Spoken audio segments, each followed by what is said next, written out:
noches, bienvenidos. Gracias por acompañarnos como siempre. Domingo récord en cuanto a contagios. Se dieron además muy temprano los números, pero aún domingo es una cifra récord. Vamos a estar, por supuesto, hablando sobre este tema de la provincia, de lo que es Gran Buenos Aires también y de lo que es la ciudad de Buenos Aires. Ya están con nosotros el intendente Julio Garro, está el intendente Lucas Gui, va a estar Fernán Quirós, el ministro de Salud de la ciudad de Buenos Aires, hablando por supuesto de lo que empieza a partir de ahora, porque ya mañana empiezan en la ciudad distintas actividades que se van a ir reabriendo, en la provincia, en algunos municipios también, así que en medio de esto también te vamos a mostrar, entre otras cosas, cómo están funcionando algunos de los hospitales más importantes, lamentablemente en algunos casos sobre prácticamente ya en su capacidad completamente cubierta, al menos en lo que hace a camas de terapia intensiva. Estuvimos allí adentro recorriendo, por ejemplo, el Hospital Posadas y ya te lo vamos a mostrar. Vamos a hablar de inseguridad, que es de lo que no se está hablando. Estará el ministro de Seguridad de la provincia de Buenos Aires, Sergio Berni, con nosotros, pero vamos a hablar de inseguridad. A ver, ¿qué van a hacer para frenar lo que claramente está en aumento, que no está hoy, te diría, en primera plana, pero todos los días van aumentando los casos? ¿Qué es lo que van a hacer? ¿Cuál es el plan? ¿El plan? ¿O será Berni igual que Alberto Fernández y tampoco cree en los planes en materia de seguridad, como el presidente parece no creer en los planes económicos? Pero absolutamente, y un tema central también, que hace a la política y a la justicia, porque esta semana se reinicia uno de los juicios sobre Lázaro Báez, y te lo vamos a contar, pero no solamente desde lo que es lo judicial y lo político, sino desde un lado que es su juicio de divorcio y separación de bienes, que puede terminar complicándolo mucho más a Lázaro Báez, porque del otro lado le van a pedir una serie de bienes, de propiedades y de dinero, que ya te lo vamos a ir desarrollando y contando con el abogado de la ex mujer de Lázaro Báez. Déjenme, como hacemos siempre cada domingo, tratar de pensar un poquito juntos hacia adelante y sobre el país que queremos. Esta semana hubo varios hechos: bloqueo de una planta de extragas, de una planta de distribución de gas licuado. Vimos cómo se tiraban 500 toneladas de langostinos al mar porque se había perdido la cadena de frío y ya no se podían procesar. 200 millones de pesos, eso traducido en dinero. Y vimos cómo se bloqueaba el centro de distribución más grande de Mercado Libre. En medio de esto, por supuesto, hay un sindicato fundamentalmente, que es el de camioneros, que tiene el punto en común con estos tres o cuatro hechos que te voy contando, y que también como punto en común es esta suerte de política o de formas extorsionadoras y de apriete, como es bloquear rutas, bloquear accesos, bloquear movimiento de una planta, más allá que después se sienten en el Ministerio de Trabajo y digan: nosotros no bloqueamos, estamos afuera, si quieren salir salen, cosa que es mentira, pero como para evitar multas conviene decir que no hay bloqueo. Lo cierto es que sí hay bloqueo, pero va más allá de esto lo que les quiero contar. Algo de esto hablábamos en la semana también. Mercado Libre, y esto no es una defensa de Mercado Libre, sino me parece que tenemos que mirar un poquito más allá. Mercado Libre es una empresa que debe estar empleando cerca de 9.000 personas en forma directa, imaginen lo que es en forma indirecta. Debe tener hoy una cotización, un valor bursátil superior a los 50.000 millones de dólares.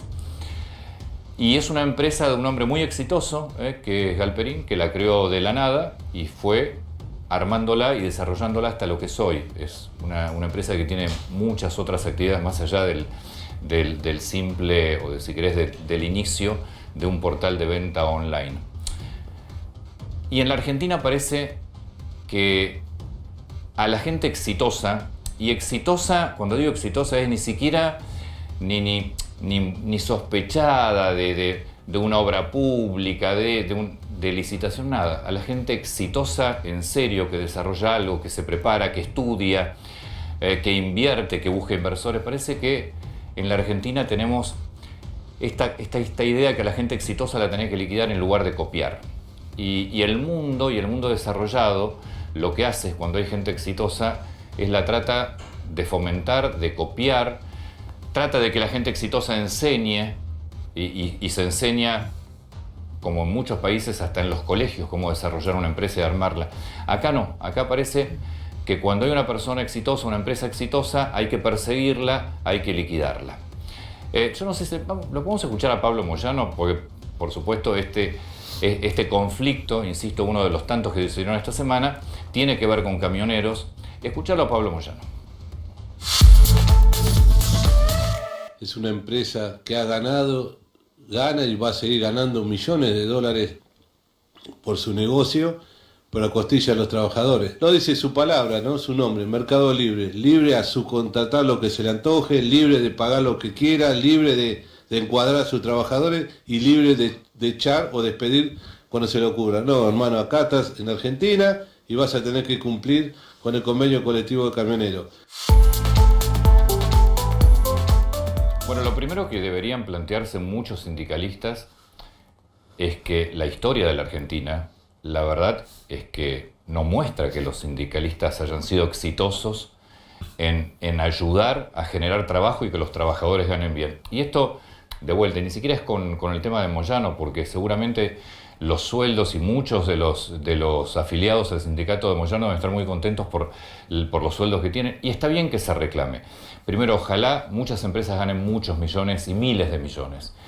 Y está bien que haya sindicatos que defiendan los derechos de los trabajadores y que reclamen, pero que reclamen en las sedes donde hay que reclamar, no que bloqueen las plantas. Pero además, sería fantástico que los sindicalistas entiendan, primero, que deberían reconvertirse y fundamentalmente que deberían ayudar a que las empresas se desarrollen, a que generen mayores ganancias y que los trabajadores estén mejor. Y para eso, en todo caso, habrá que cambiar leyes. El problema es que cuando uno se plantea cambiar leyes, siempre el status quo de los que hasta ahora siguen década tras década al frente de los sindicatos no quieren. Y muchos políticos tampoco se animan. Digo, de vuelta, como te lo decimos hace, yo creo que 120 días cuando empezó esta cuarentena, la pandemia lo que está haciendo es dejando a la vista la verdadera Argentina. La que siempre estuvo, no generó otra Argentina diferente. Lamentablemente la empobreció un poco más, pero esta es la Argentina. Esta siempre fue la Argentina, la que está hoy a la vista. Tenemos la enorme posibilidad, como te decimos cada domingo, que cuando las cosas quedan a la vista las podés cambiar. Ahora, la responsabilidad es de todos, es de la dirigencia política, es de la dirigencia sindical, de la dirigencia empresaria. Cuando digo empresaria también me refiero a los medios, digo antes que nada, porque es de todos la responsabilidad. Nosotros vamos a decidir si queremos en serio hacer un país viable o no. Desde ya, la mayor responsabilidad hoy la tienen quienes gobiernan.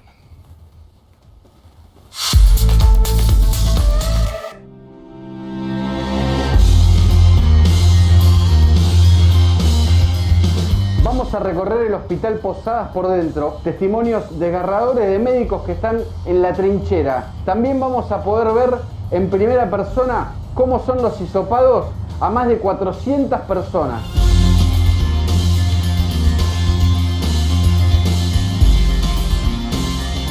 Alberto, ¿cómo es trabajar en un hospital público en épocas de pandemia y de casi pico máximo?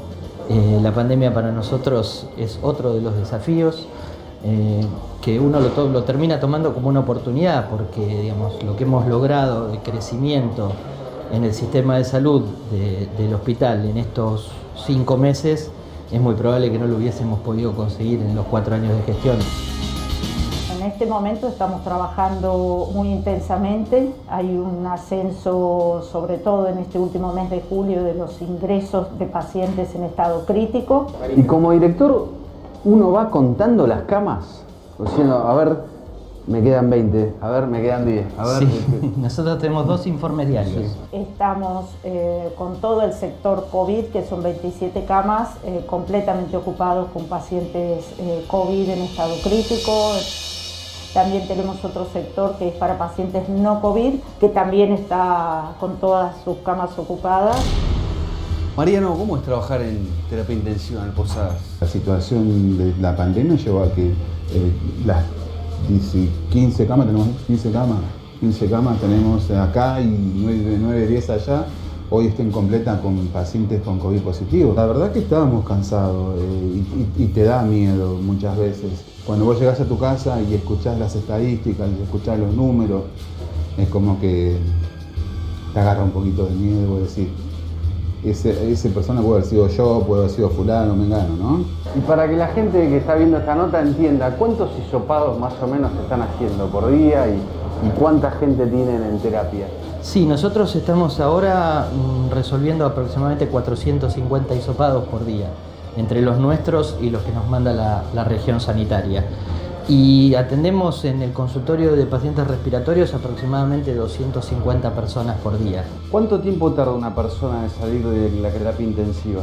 El paciente que no requiere asistencia ventilatoria mecánica tiene un promedio de días de estada de 13 días y el paciente que sí requiere ventilación mecánica 28 días es el promedio de días de estada. Sin el tiempo que tuvimos para prepararnos, hoy estábamos hablando de otro país, de otra sociedad y de otra cantidad de muertos, sin ninguna duda.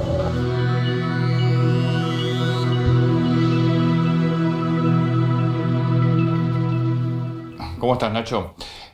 Contame, bueno, esta es la cifra total. Hoy fue un domingo, para domingo un récord. Contame lo que no se escucha al aire, porque cuando vas caminando dentro de un hospital como el Posadas, un mega hospital, que está en una capacidad bastante cercana al 100, me imagino que más allá de lo oficial, se debe percibir un cansancio y un temor importante en los trabajadores allí. Así es, Antonio, hay agotamiento y hay mucha desazón teniendo en cuenta que no saben qué va a pasar y todos coinciden en que el pico máximo no llegó. Dentro de ese cansancio, lo que están empezando a notar es la suba de cantidad de gente que va a hacer consultas y de hecho los hisopados casi se duplicaron en los últimos 15 días. Y esto hace que muchos médicos empiecen con la libretita a ver cuántos respiradores me quedan, cuántas camas vacías tengo. Sí, de todas maneras, bueno, lo contaba algo, creo que fue la semana pasada el ministro Quirós de la Ciudad de Buenos Aires, porque también uno de los, el Santoyani, El Santoyani. Estaba al 100%, bueno, 2 días después obviamente ya había liberado una serie de camas. Esto pasa, se cubren, lamentablemente, se cubren mucho más rápido de lo que se van liberando, pero es obvio que estamos en un ascenso de casos y de ocupación de camas, ¿no? Bueno, cuando nosotros grabamos no había camas directamente. Ahora, al día de hoy, se desocuparon 4 camas y en el otro hospital había 6 camas libres. Las terapias intensivas, un total 151 camas, 129 ocupadas. El día que grabamos no había camas directamente. Lo que pasa es que hay mucha fluctuación. El estado de ánimo de los médicos básicamente ya está a tope, digamos. Ya el cansancio y la ansiedad se empieza a notar y de hecho hay algunas licencias que se están empezando a pedir por picos de estrés. Más allá de las personas que se contagiaron. Que en todos los casos que grabamos está presente y está vigente. Lo que sí estamos notando básicamente es preocupación y por otro lado que ya se está empezando a ver la peor etapa de la pandemia. Señor Rodis. Antonio, buenas noches. Bueno, alrededor de todo el tema de la liberación de la cuarentena empiezan a ver, también siguen manteniéndose los cruces dentro de la política. Hoy, este fin de semana, hubo algunas entrevistas del presidente de la Nación, de Horacio Rodríguez Larreta. Bueno, ahí está la discusión sobre si en algún momento se va a volver atrás después de la liberación que empieza mañana. Pero estamos viendo un sistema que está en plena curva ascendente. Trajimos para mostrarte hoy las curvas de ocupación de camas de terapia intensiva. Fíjate que esas 3 líneas que se ven ahí que están punteadas, que atraviesan la curva, son los momentos en que atravesamos picos, ¿no? Picos de 1000 casos alrededor del 9 de junio, picos de 2000 casos el 19, y la curva sigue en ascendencia, y bueno, y al 8 de julio estamos alrededor de los 3000 casos por día. Todo esto es materia de discusión. Y también, bueno, dentro de los anuncios está la provincia de Buenos Aires, que quiero mostrarte puntualmente ese cuadro que es la placa de la provincia. Vamos a hablar ya con 2 intendentes de aquí de la provincia, después vamos a hablar con el ministro de Salud de la Ciudad de Buenos Aires. Lo hicimos en colores para mostrar ¿Qué va a pasar a partir de mañana? Lo que está en rojo es lo que va a entrar en la fase 3 de la cuarentena. Que, bueno, a partir de mañana van a empezar, por ejemplo, a autorizarse las actividades, las industrias manufactureras. A partir del miércoles, los comercios de cercanía. La parte amarilla es lo que va a entrar en fase 4. Fase 4 de la cuarentena, que involucra, bueno, servicio doméstico, servicios de comidas y bebidas, takeaway, cosas que por ahí no estaban sucediendo en algunos lugares, comercios de cercanía, también textiles, empresas. Y lo que está en verde de la provincia de Buenos Aires es donde la mayoría de los bonaerenses quisieran vivir, que a esta altura es Disney, porque ahí entran en la fase 5, donde incluso... Que no te podés mover de cada municipio. No te puedes mover de cada municipio, pero por ejemplo, una de las actividades que empiezan a hacerse en estas zonas van a ser los gimnasios. Los gimnasios que en todo el resto de la provincia no se pueden hacer, en estas zonas se van a habilitar los gimnasios. Tanto mañana en la ciudad como en la provincia empiezan actividades que vamos a ir desarrollando a lo largo de todo el programa para tener, porque es bastante confuso también esto, hay que estar todos los días muy encima de las actividades que se van abriendo y por supuesto habrá que estar y estarán las autoridades muy encima de qué manera se van dando. Hoy la ciudad de Buenos Aires estaba llena de gente en la calle. Llena de gente, había mucha gente circulando. Sí, pero mucha gente muy junta. Muy junta. Acá en Palermo, bueno, había en las cafeterías, había gente, incluso había algunas cafeterías con mesas afuera donde había gente sentada. Hay mesas que quedan afuera, que quedan siempre afuera, que hoy estaban todas ocupadas. Sí, en algunos totalmente. casos, Sí. Nacho.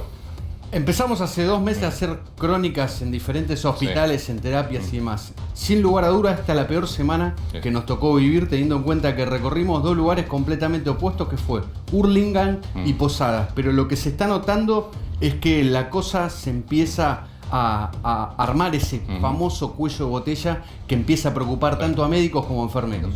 Bien. Buenas noches, doctor Rubinstein, Camburian. Intendentes, empiezo, Lucas, y después voy con Julio. Me cuentan cómo empiezan esta es la 9ª etapa de la cuarentena. Buenas noches. ¿Cómo está Morón? Yo creo que estamos frente a las 2 o 3 semanas más difíciles de todo este proceso. Porque se conjugan cosas que son objetivos, digo, que no admiten mayor análisis. Por un lado, los más de 4 meses de restricciones varias, fruto de esta pandemia que azota el país y buena parte del planeta. Y por otra parte, estos números que veíamos recién, con un incremento sostenido en el nivel de contagios y con otro elemento que no cesa, que es la ocupación de camas críticas, que efectivamente está creciendo. No cesó, estamos en promedio en Morón en un 65-70% de ocupación de las camas críticas.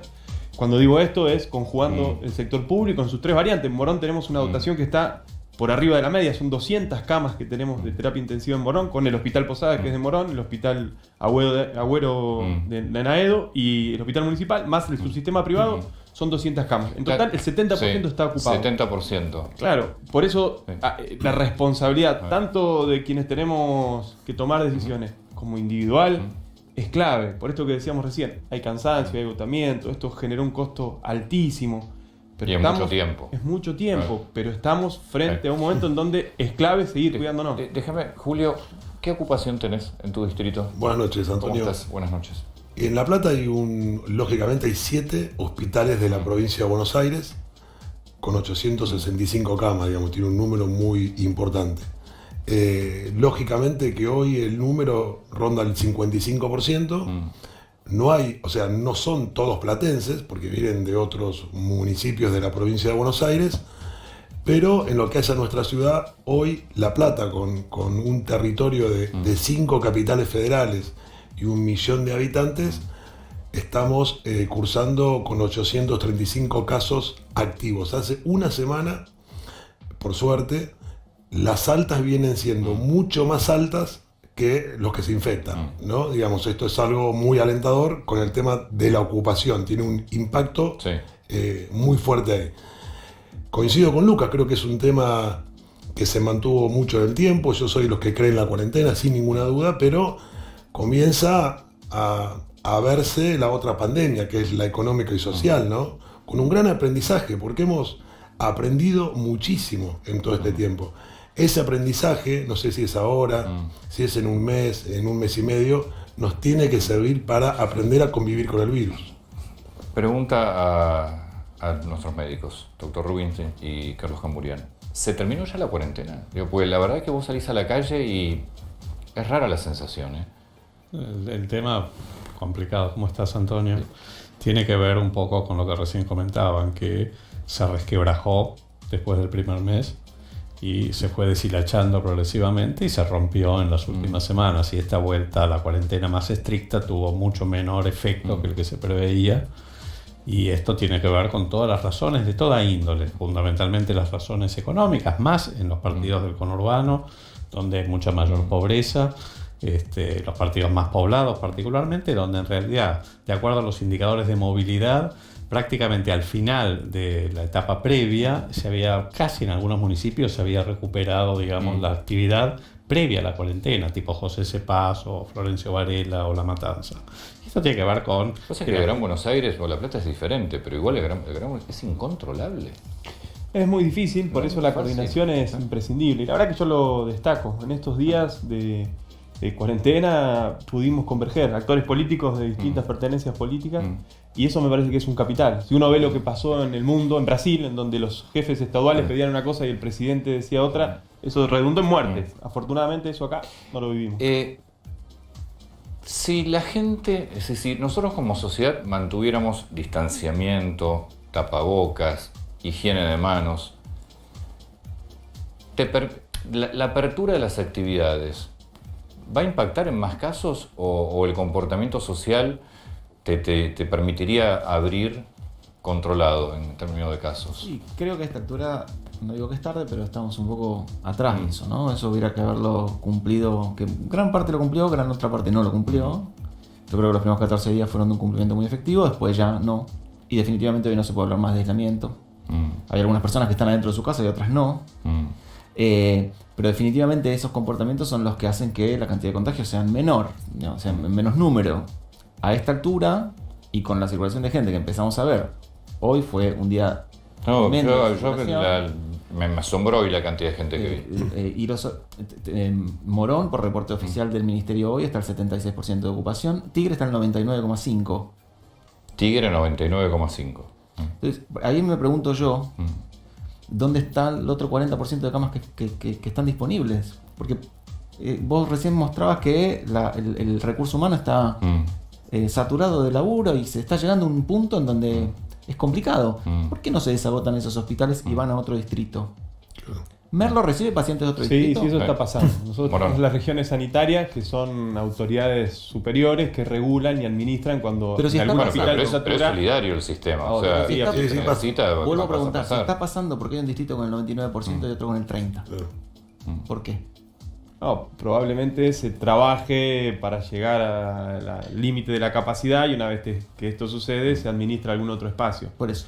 También hay que decir que, como señalaba el doctor Maceira hace instantes, el crecimiento es significativo en relación a 4 meses y la cantidad de respiradores, ¿no? Eso que hubiese demandado toda una gestión o más, sucedió en solo 4 meses. ¿Cuándo creen, tanto Intendente Garro como Intendente I, cuándo creen que va a llegar el pico? Pues se habla de agosto, después nos va a preguntar en la ciudad al ministro Quirós.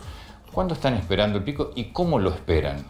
Acá hay 2 médicos que seguramente sepan más. Está bien, pero más allá de los médicos que van a, desde ya... El sentido común, desde la Intendencia, ¿cómo lo esperás? Mira, lógicamente que uno imaginaba que con el frío y con todo este clima y el día que hizo hoy de 24 grados, que va a ser gripe seguro en 4 días, porque venís de 1 grado, 2, 24, digamos, eso suele pasar. Uno se olvida de que todos los años pasa algo parecido, ¿no? Y la verdad es que uno imagina que hasta mediados de agosto puede mantener estas temperaturas muy bajas, pero también hay que ver que en marzo con 29 grados apareció el primer caso en nuestro país. Y los rebrotes en el mundo se están dando con 29 o 30 grados. Y la verdad que sería muy imprudente yo hacer esa futurología. Lo que sí es cierto es que si nosotros no trabajamos coordinadamente, como bien Lucas dice, con el gobierno de la nación, la provincia y los municipios, ordenadamente, nos va a costar mucho lograr el equilibrio entre salvar vidas y poner en marcha las actividades y economías locales. Si encontramos ese gran equilibrio, que seguramente tiene que ver con lo que comentaba él, de cuidarnos, distanciamiento, tapaboca, no sirve una u otra, o son todas o es un fracaso. Te paso un comentario, Sí, claro. que dice, mira, dos cosas. La verdad que es difícil predecir cuándo va a venir el pico, si estamos ya en el pico. La realidad es que todavía tenemos, por ejemplo, una altísima positividad de los hisopados, más allá de que se están buscando activamente los casos, sobre todo en la ciudad de Buenos Aires y en el conurbano con el plan detectar. Yo creo que todavía no estamos cerca del pico. Creo que tenemos un tiempo más para recorrer, lo cual todavía va a poner en mayor tensión el sistema de salud. Pero por otro lado, recién lo que vos comentabas, respecto al uso del tapabocas, el distanciamiento físico, evitar las aglomeraciones, y todas las medidas de limpieza, higiene personal, hay bastante evidencia que se está cada vez reforzando más de que con esas medidas, en la medida que las cumpla más del 60% de la población, se puede llegar a torcer la epidemia bajando el R0 eventualmente por debajo de 1. Esto es Parque Rivadavia, ¿no? Mirá, esta tarde. Esto es lo que yo digo. Le vamos a preguntar al ministro Quiroz después. Porque Palermo estaba igual. Yo empecé a ver gente sin barbijo que me llamó la atención. Bueno, ese es el problema. Yo creo que el foco hay que hacerlo ahí, en esas medidas. Y yo creo que ahí podemos llegar a tener un rédito bastante alto. ¿Cómo está el tema la semana pasada estuvo el intendente Zabaleta y nos decía que en su distrito el 80% de los comercios, de los locales, no pagaron el alquiler. ¿Cómo está Morón? Sí, eso es una constante que se ve en todo el conurbano, Antonio. Se sufre esa situación. Nosotros tenemos, de los 12.000 comercios que tenemos en Morón, la mitad aproximadamente alquilan. Y sabemos que la enorme mayoría tuvo dificultades para cumplir en tiempo y forma con el alquiler. También hay que decir que muchos empresarios lograron acceder al programa de asistencia al trabajo y la producción. Eso ha sido clave. Más de 300 empresas en nuestra ciudad hoy vienen pagando por tercer mes consecutivo su nómina salarial a instancia de decisión política. Como también el IFE, que la verdad que en muy poco tiempo el Estado desplegó todo un sistema de protección social que no se puede dejar. Sí, para mí igual tardó mucho el IFE. Sí, siempre se puede hacer mejor. Seguro, no, bueno, evidentemente no estaba preparada. La verdad que no. La pandemia nos sorprende a todos y lo que se procuró hacer es tratar de llegar. Mira, en el caso de Morón, son 35.000 familias que hoy reciben 10.000 pesos. Por tercera vez van a recibir ahora en pocos días. Es una transferencia de recursos gigante que se vuelca inmediatamente en el mercado. Con lo cual, yo coincido con lo que planteaba Julio. Hay que buscar ahora ese equilibrio para ver cómo abrís despacito, que sea prudente, progresivo, gradual, para retomar la actividad, pero sin que te complique esa tendencia que vemos que está viva, está creciendo. ¿Y en La Plata? Mira, sinceramente, y no te puedo engañar con esto, la situación es muy compleja. Con muchísima angustia, incertidumbre, persianas que cerraron para siempre, otras que están poniendo el pecho y el lomo y aguantan y pagan alquileres, impuestos, servicios, la luz que le viene igual o más cara que antes cuando no funcionan. Con muchísima incertidumbre, pero creo que hay algo que es clave y para mí es muy importante. Si nosotros no nos vamos a imaginar o no nos imaginamos que a las ciudades, a las provincias y a un país lo ponen de pie los privados, lo ponen de pie las pymes, lo ponen de pie los emprendedores, los que hacen cerveza, los que hacen cualquier cosa.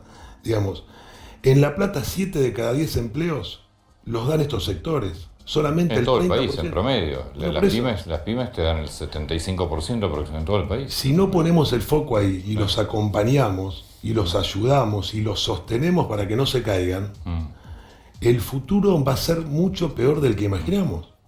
Ellos son los que nos van a poner de pie en la etapa que viene. Pregunta tema testeos que lo estuvimos viendo la semana pasada, también después te la voy a trasladar, Fernán. Hay mucho mensaje de gente que se hizo el testeo y que tardan 4, 5, 6 días y no tienen los resultados. Sí, gente viva y gente fallecida también. De los dos. Pero, ¿y dónde falla el? ¿Por qué tardan? Aparentemente, yo no tengo claro, pero aparentemente de los 130 y pico de laboratorios, bueno, están o a tope de su capacidad o algunos por ahí no están haciendo la cantidad que debieran, no lo sé, pero ahí aparentemente estaría digamos, el nudo del por qué no se procesan las muestras rápido. Hay muchas muestras que todavía están esperando procesarse desde hace días. Esa muestra que tarda en procesar, la persona esa supongo que está aislada, ¿no? Sí. Esa y debiera. ocupando lugares también en muchos casos. No necesariamente en el sistema hospitalario, Antonio. Los municipios y Morón en particular, lo que generamos fue ámbitos extrahospitalarios a través de los hoteles. Alquilamos todos los hoteles de la ciudad, hoteles familiares, alojamiento, y tenemos Si la persona no tiene síntomas. Si la persona si está esperando el resultado, si es un sospechoso o si es un confirmado y puede cursar la convalecencia con sintomatología leve, pero no puede permanecer en su domicilio porque son muchos, porque es una persona de riesgo, se viene para el hotel. Y la verdad que viene dando buenos resultados porque la gente en términos generales entiende la importancia de aislarse, de cumplir con esa cuarentena más estricta, porque lo que está haciendo es cuidar a su familia. Igual el tema ahí, más allá de lo que dice Lucas, que es cierto, es que lo que no puedes detectar son si esos casos eventualmente son positivos, los contactos estrechos de esos casos cuando se demora mucho. Y es cierto que el cuello de botella hoy, más allá del déficit de test, que hoy en relación al número de casos sigue existiendo, aunque menos que antes, son digamos los laboratorios, la capacidad de procesamiento de las muestras, porque obviamente la PCR exige cierta tecnología, los termocicladores, en fin, toda una serie de procedimientos que hacen más difícil que se puedan procesar más. Por eso yo creo que hoy el cuello de botella está más en la red de laboratorios y en la capacidad de procesar las muestras. Es cierto, también es cierto que a instancias de una investigación del CONICET, del Instituto, del Neokit y una empresa, una fundación cuyos mentores son de Morón, de Casará, desarrollaron esto, que no necesita termorrecicladores y que en menos tiempo vamos a poder obtener los resultados. Eso ya está, ya se entregaron unos cuantos miles, obviamente está en un proceso de escala, porque como decíamos antes, nadie previó la pandemia, lo que nos pone a prueba es encontrar respuesta en el menor tiempo posible. Por ejemplo, ayer se hicieron 7.000 test solamente. Entonces, si los neokits están funcionando, se están haciendo, si los laboratorios funcionan, no logro entender todavía por qué se hacen tan pocos test. Y como dice el doctor, los contactos estrechos siguen circulando y se aísla al testeado. Y eso genera un aumento de contagio. Julio, vos perteneces al sector de la oposición. ¿Cómo es tu relación con el gobierno de la provincia? ¿Qué relación ves con el gobierno, con la presidencia? Es decir, ¿cómo se mueve hoy la política frente a esto? Pues lo vemos a Larreta, siempre lo vemos a Horacio Rodríguez Larreta, a veces lo hemos visto al gobernador Morales. ¿Cómo están las intendencias que no son oficialistas? Bien, yo soy de los que piensa que lógicamente no hay que necesariamente compartir ideas o ideales, sino contar con esa grandeza de sentarse a encontrar el encuentro y la coincidencia. Más en una crisis como esta.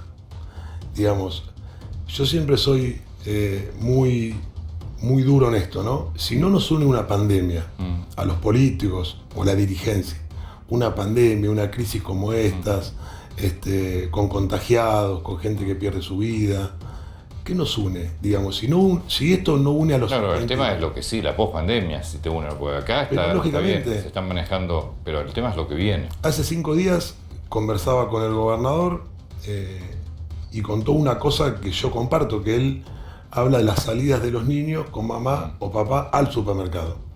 En el caso de La Plata, que tiene una fisonomía de ciudad distinta, no digo a todas, a varias, tiene 325 espacios públicos y mínimamente están a 6 cuadras cada uno, en todo el municipio. Hay un bosque, parque ecológico, la República de los Niños, y la verdad que es una ciudad que esa propuesta, que es muy buena, puede ser mejorada un poquito más. Que el nene vaya a un hipermercado con la mamá, que vaya a un superchino, o que vaya 1 hora, 3 veces por semana, a caminar por una plaza, por una de las plazas, que le queda más cerca que el hiper. Creo que esas cosas son las que podemos coincidir o no, pero las que nos podemos sentar a conversar. Y la relación tiene que ser esa. En momentos de crisis, de pandemia, yo soy de los que alimenta cerrar esta grieta, porque lo único que hace es seguir llenando de incertidumbre, de dolor, dejar las responsabilidades de lado y decir, bueno, esto no es mío.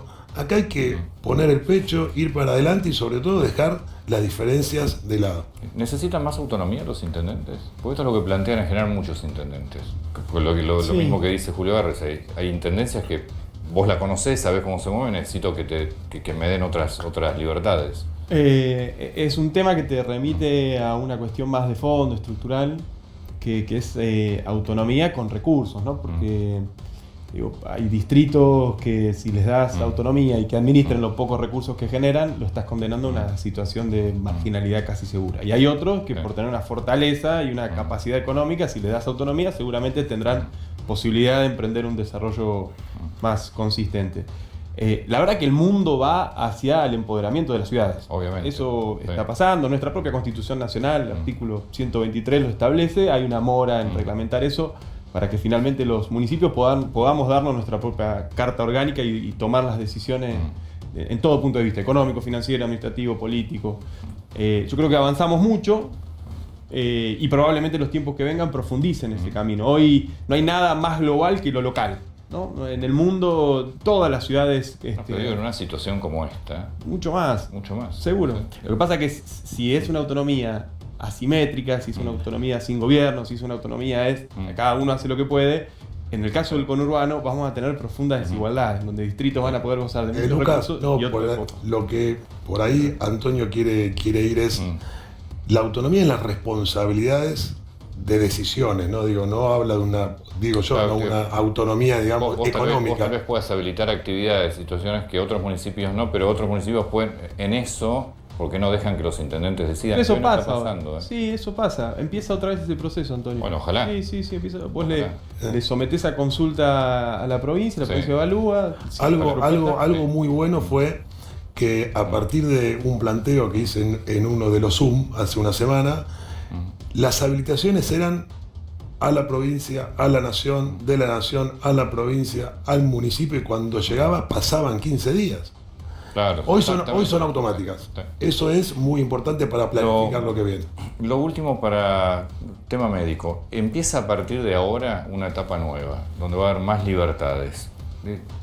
Una cosa, con la ciudad ya vamos a hablar con el ministro Quiroz. ¿Qué se hace en la provincia? ¿A qué hay que prestarle mucha atención, más allá del tapabocas, más allá del distanciamiento, para la gente fundamentalmente? Yo creo que, digamos, en esta fase, digamos, después de habiendo aprendido mucho de estos 4 meses de cuarentena, yo creo que primero hay que reforzar mucho la estrategia comunicacional. Yo creo que hay que, digamos, ir con la gente, con la información, digamos, muy precisa, saber cuáles son los riesgos. Creo que tenemos que aprender a gestionar los riesgos también, digo, a nivel individual, y poniendo mucha responsabilidad individual y colectiva.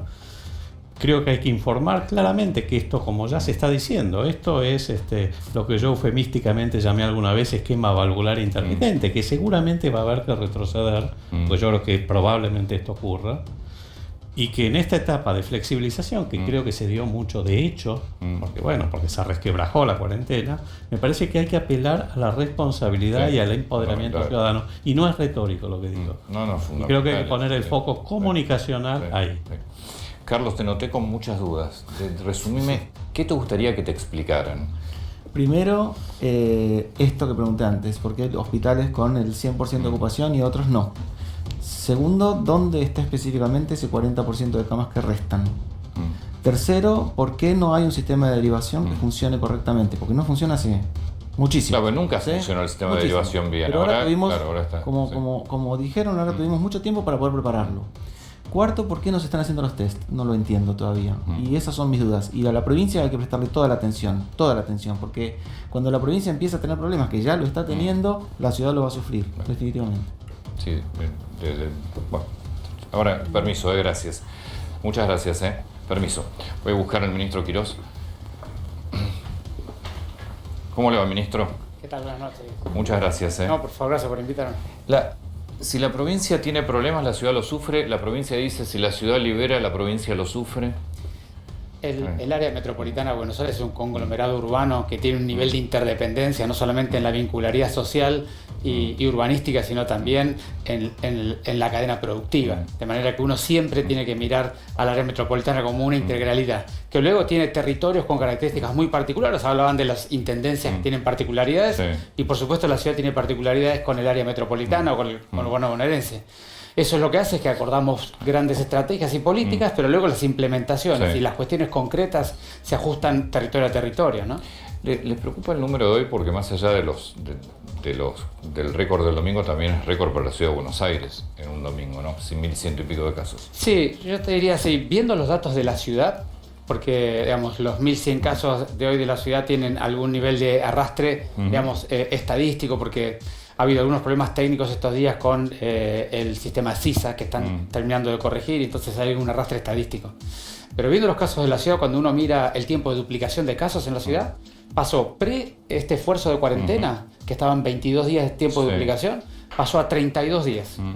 Y el R que estaba en 1.1 antes que entremos en esta intensificación, el nivel de contagio, es decir, 10 personas a cuántas personas contagian para adelante, si se transforman en cuántas en 5 días, antes se transformaban en 11, hoy se transforman prácticamente en 10. El R en la ciudad de Buenos Aires está prácticamente en 1. Lo que significa, pero por supuesto que tenemos muchos casos, en un promedio de 1.000 casos por día cuando uno mira toda la serie. Ahora, ¿el aumento de casos es por aumento de testeos o por aumento de positivos en los testeos? Es decir, el porcentaje de positivos por cada testeo. Si vos mirás los últimos 18 días en la ciudad de Buenos Aires no hay aumento de casos, hay pico y valle, pero digamos, lo que vos es el promedio, por eso el R da 1, ¿no es cierto? Ahora, más allá de ello, nosotros hemos experimentado, lo hemos vivido en 3 o 4 ciclos, que cada vez que intensificábamos los testeos, lo que pasaba era que aumentaba el número de casos durante 10 a 14 días.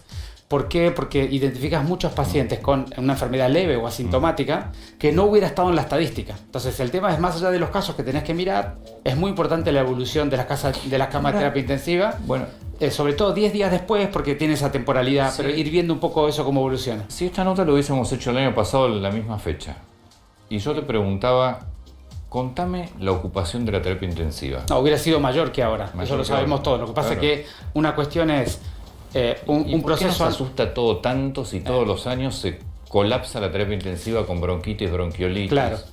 Porque básicamente la cantidad de casos anuales es relativamente conocida y establecida. La cantidad de casos del COVID, cuando se pierde el control de la curva, se hace absolutamente inmanejable. Es decir, acá el tema es que nosotros tenemos las experiencias de los que no han hecho o han encontrado la curva de casos en su ciudad. El ejemplo típico es Wuhan, pero también está el norte de Italia, España, en fin, no vamos a dialogar sobre esas ciudades. Y aquellos que hicieron un enorme esfuerzo para prevenirlo. Entonces, los que hicimos un enorme esfuerzo para prevenirlos, tuvimos la enorme ventaja de poder preparar un sistema. Imagínate que si se venció el sistema de salud de Nueva York, de Madrid, de París, sistemas europeos tremendamente poderosos en términos de salud pública, imagínate lo que hubiera pasado con el sistema en la Argentina. Entonces, nosotros tuvimos la ventaja de darnos tiempo para preparar y entramos en el espacio complejo de una cuarentena larga y una curva que está evolutiva todavía. Y eso es lo que tenemos que aprender a gestionar. Y ustedes en la ciudad de Buenos Aires, más allá de que no se sabe cuándo puede estar el pico, se habla de... Pues hoy se escuchó mucho mediados de agosto. Lo que pasa es que hay que hablar con claridad sobre qué distrito estamos hablando. Si uno habla de la Argentina en general... No, pues hablamos de la ciudad de Buenos Aires. De la ciudad de Buenos Aires nosotros lo que vemos es que estamos en una meseta de casos de hace 2 semanas fácilmente. Hemos visto evolucionar y involucionar una cantidad, yo diría, 1/3 de los barrios porteños ya han completado su curva.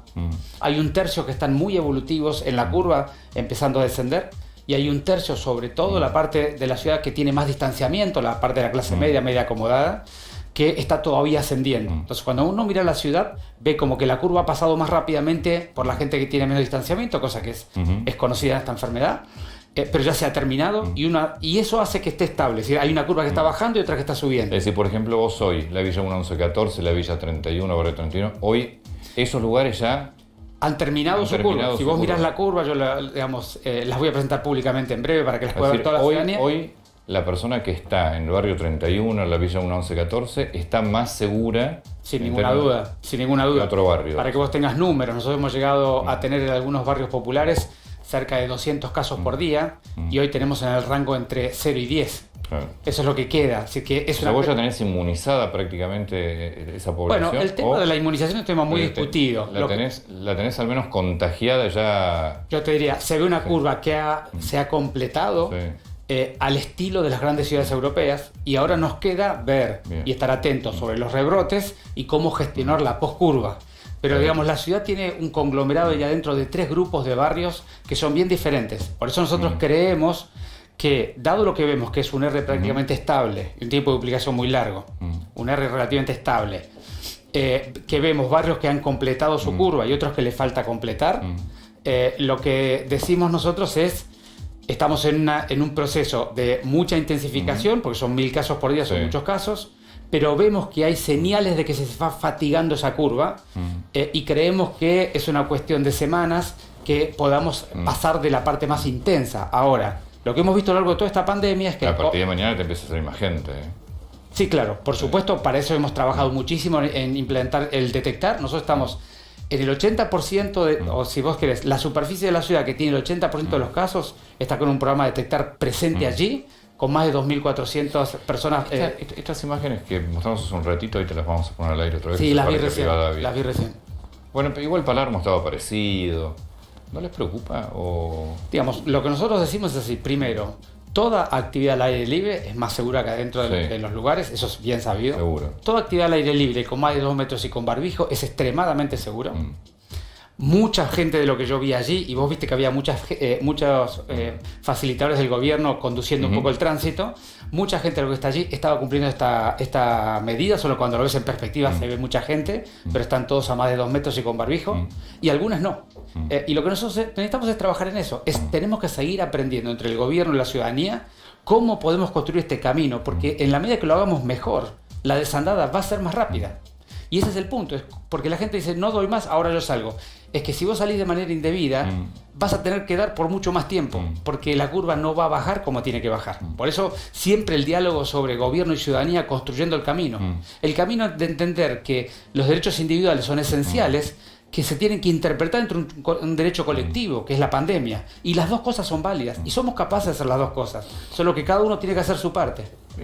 ¿Por qué si barrios como el barrio 31, el 1114, Rodrigo Bueno, las zonas más carecientes de la ciudad, ya son hoy menos peligrosas en términos de COVID-19 que cualquier otro barrio? ¿Por qué no pasa lo mismo en el Gran Buenos Aires, que lamentablemente hay 1.600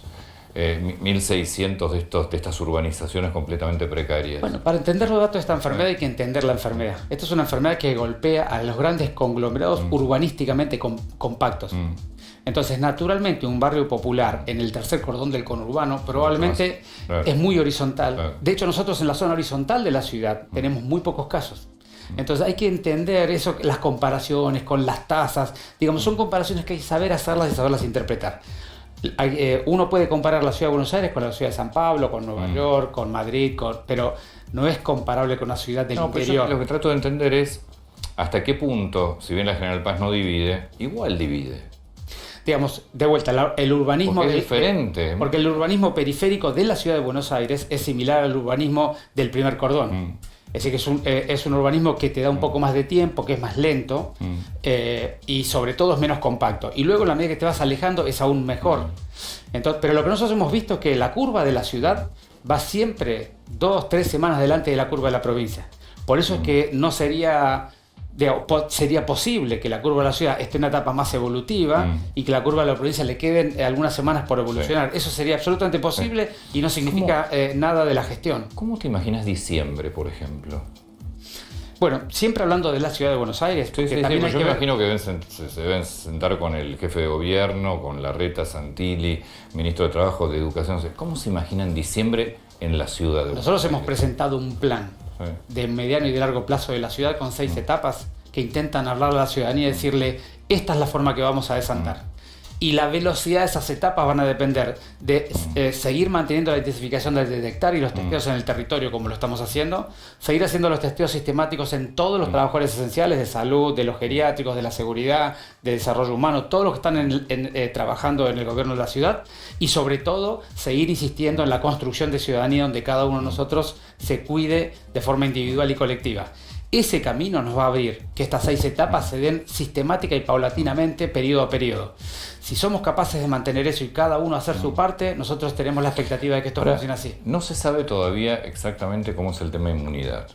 Pues los anticuerpos en muchos casos dicen que dura 2-3 meses, pero no se sabe si el organismo tiene inmunidad y no se sabe si efectivamente hay recontagio de gente que ya estuvo contagiada.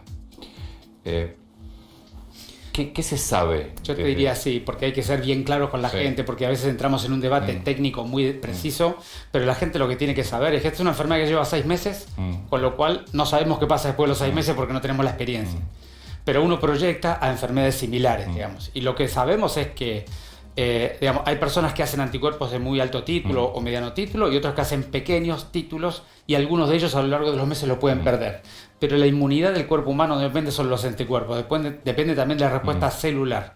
Y no hay ninguna demostración al día de hoy que ninguna persona se haya recontagiado. No hay ninguna demostración de recontagio. De manera que lo lógico sería pensar que esta es una enfermedad que en el periodo de un año no debería recontagiar. Y que los anticuerpos podrán bajar en algunos porcentajes, pero siempre la inmunidad queda patente y por lo tanto, digamos, en el tiempo que pudiera aparecer la vacuna, todos los que se enfermaron deberían estar bien cubiertos. Pero cuando imaginan diciembre, las 6 etapas, ¿es un diciembre con coronavirus? ¿Es un diciembre con 1000 casos por día todavía? No, de ninguna manera. Nosotros creemos que el rango de 1000 a 1200 casos es un rango que quedan unas pocas semanas y que luego va a desandar. Luego va a dejar el sistema de salud muy estresado un mes más, porque las terapias se estresan con posterioridad a los casos. Sí, y después tenés todo lo que se retrasó en términos de terapias médicas y de prácticas médicas. Desde ya. O sea, después te va a quedar estresada. Desde ya, pero una cosa es la terapia. Hay mucha tarea para hacer que no es de terapia intensiva. Hay mucha tarea para hacer y eso necesitamos que la gente también empiece a confiar en el ámbito hospitalero para que vuelva. Claro. Y nosotros hacer mucha política de eso, las vacunaciones, hay mucho para hacer. Hay infinidad de cosas para hacer, pero lo que sabemos es que nos quedan un par de semanas de intensidad de casos. Luego quedará, cuando la intensidad de casos empiece a descender, quedarán 4 semanas de intensidad de terapia intensiva. Y eso es un poco el camino que esperamos que ocurra en la ciudad de Buenos Aires. Sí. ¿Vacuna? Bueno, lo que hay evidente, hay más de 40 proyectos, cerca de 10 ya han pasado prácticamente, o están pasando a la fase 3, que es la fase donde se empieza a probar en gran escala en el mundo sobre personas de todo tipo, para ver verdaderamente ya más o menos demostrar la seguridad, demostrar la eficacia. De manera que nosotros creemos que para el fin de año, más bien principio de año que viene, tendremos 2, 3, 4 vacunas con un resultado claro y veremos la eficacia que tienen. Todo el mundo apuesta que van a tener una eficacia alta, veremos si eso se cumple sobre todas o sobre alguna de ellas, pero por supuesto una vez que demostremos la eficacia, vendrá la producción en escala, que seguramente no va a ser plena para los primeros meses del año que viene y seguramente llegará para los periodos invernales nuestros del próximo invierno, ¿no? Qué bárbaro, es como muy real esto. Sí, yo creo que es un trauma social crónico, muy duro para todos, que a cada uno de nosotros nos ha pegado en una dimensión diferente, pero me parece que también tiene una oportunidad, Antonio, y la oportunidad es repensar cómo nos comportamos y cómo vivimos en esta etapa de la vida, ¿no? Hay que repensar el país con esto. O sea, no solo el país. Esto deja a la vista lo que es la Argentina, que es lo que digo yo siempre, esto deja a la vista alguna Argentina, que nos incluye a nosotros, obviamente, como conductas y todo. La pandemia vino a dejar en flor de piel lo que nos pasaba y cómo estábamos, ¿no? Eso es obvio. Pero a mí me parece que hay al menos 3 dimensiones que nos tienen que llevar a reflexionar. La dimensión de la reflexión del ser humano en el mundo y su vinculación con la naturaleza, porque en parte esta pandemia tiene que ver con eso. Claro. La relación entre los seres humanos y el nivel de interdependencia que tenemos. Es decir, uno puede distraerse de que alguien la está pasando muy mal, pero finalmente esa distracción es no entender la interdependencia social y la importante de la mirada colectiva. Y la tercera es el nivel de reflexión que tenemos que tener con nosotros mismos. Cómo queremos vivir y qué valoramos. Fíjate vos que las cosas que más valoran todos al día de hoy son todas las que teníamos antes. Son las libertades. No solo las libertades, sino las vincularidades, el valor de la amistad, de la cosa pequeña. Antes teníamos todo eso y nos quejábamos todo el día de nuestra vida. Entonces también nos debe hacer reflexionar al respecto. Lo último es para la gente, porque mañana empieza una etapa nueva también en la Ciudad de Buenos Aires. Recomendaciones directamente para empezar a vivir en la ciudad mañana. Nosotros siempre confiamos plenamente en el comportamiento ciudadano, más allá de que siempre hay un subgrupo que no cumple adecuadamente bien. Lo que decimos es, estamos haciendo un enorme esfuerzo todos juntos. Nosotros buscando un nivel de consenso entre las diferentes miradas de la sociedad sobre el camino que tenemos que recorrer, intensificando los testeos, fortaleciendo el sistema de salud y ocupándonos de las políticas generales. Y todos los ciudadanos, inclusive los funcionarios, construyendo ciudadanía. entendiendo que esta pandemia no solamente es importante cuándo la pasamos, sino cómo la pasamos. Y si la pasamos pensando también en el otro y no solo en nuestra misma mirada, sin ninguna duda la vamos a pasar mejor. Ministro, muchas gracias. Por favor, gracias por la invitación. Está allí Sergio Bernilla, el ministro de Seguridad de la provincia, que nos va a tener que explicar qué va a hacer con el tema de seguridad en la provincia, porque la cosa viene realmente complicada. Pero qué va a hacer fuera de todo cassette. A ver, ¿cómo nos van a cuidar con un delito que además el propio Sergio Bernilla dijo, señores, atención, pues empezamos a detener delincuentes que no tienen antecedentes? Y esto es un cambio. Lourdes. ¿Cómo estás, Antonio? Vamos a hablar hoy, vamos a seguir hablando en realidad de Lázaro Báez. ¿Por qué? Este martes 21 se reanuda el juicio. Ese juicio que había quedado... El de lavado de dinero. El de lavado de activos. 60 millones de dólares es lo que la justicia estima que lavó Lázaro Báez y por lo cual tiene que haber una respuesta de la justicia y por eso va a reanudarse este juicio. Pero hay otro costado que tiene toda esta historia, con un Lázaro Báez que aún continúa detenido porque no pagó los 632.500.000 pesos. Tiene que pagar, o sea, no hay otra forma. No hay otra forma. Ratificaron que tiene que pagar. Salvo que la casación le dé después la derecha, pero por ahora, si no paga los 632.500.000 millones, no sale en libertad. Pero, ¿cuál es la otra pata y yo creo que la más riesgosa para Lázaro Báez? La cuestión familiar. ¿Por qué? Porque Lázaro Báez tiene, por un lado, lo que dice la justicia. Sí. Yo te voy a mostrar. Sí. Mirá, ahí tenés la familia. Vos tenés la familia dividida. Tiene 4 hijos. Tiene 4 hijos.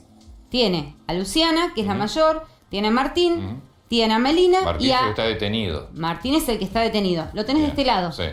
Ahí está Martín, de este lado. ¿Por qué lo pongo de este lado? Porque acá hacemos una división. Porque la familia está dividida. Y en esto que vamos a hablar, que es la división de bienes, la familia está dividida. Allá lo tenés a Leandro, la tenés a Melina, la tenés a Norma Calismonte. Está Luciana, pero yo a Luciana la pondría de este lado. Luciana, y acá tenés... Clara es la novia. A Claudia. Claudia Insaurralde es la actual novia de Lázaro Báez. La que, si él se fuera al country de Pilar, se iría con ella. Pero esa casa de Pilar, el 50% le corresponde a Norma Calismonte, que es la mujer. Nosotros te contamos, la semana pasada, lo vamos a reiterar porque obviamente el público se renueva, que Norma Calismonte está dispuesta no solamente a pelear por ese 50% que ella dice que le corresponde, obviamente por los años que estuvo, por los bienes gananciales que ella dice que le pertenecen, sino a cuidar el patrimonio. Claro, la pregunta es el 50% de qué patrimonio. Exactamente. Para eso vamos a hablar en un rato con el doctor Herrera, que es el abogado de Norma Calismonte, uno de los abogados que tiene Norma Calismonte en este momento. Pero Lázaro Báez hace poco habló con una radio. En esa radio, que es Top FM 93.3 de Río Gallegos, largo y tendido habló de distintas cosas. Entre ellas, él dice que es inocente, porque él dice no haber lavado dinero. ¿Te parece escucharlo? Dale, escuchémoslo.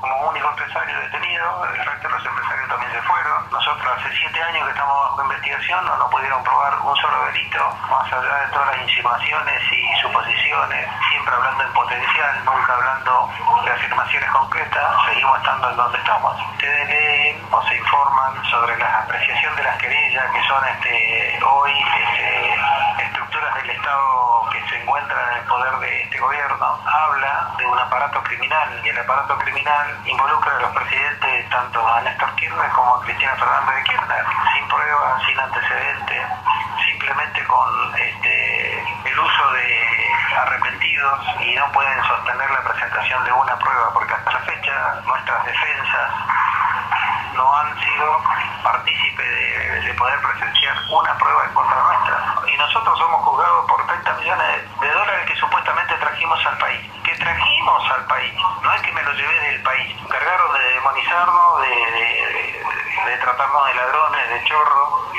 Y la verdad que uno nunca se llevó nada.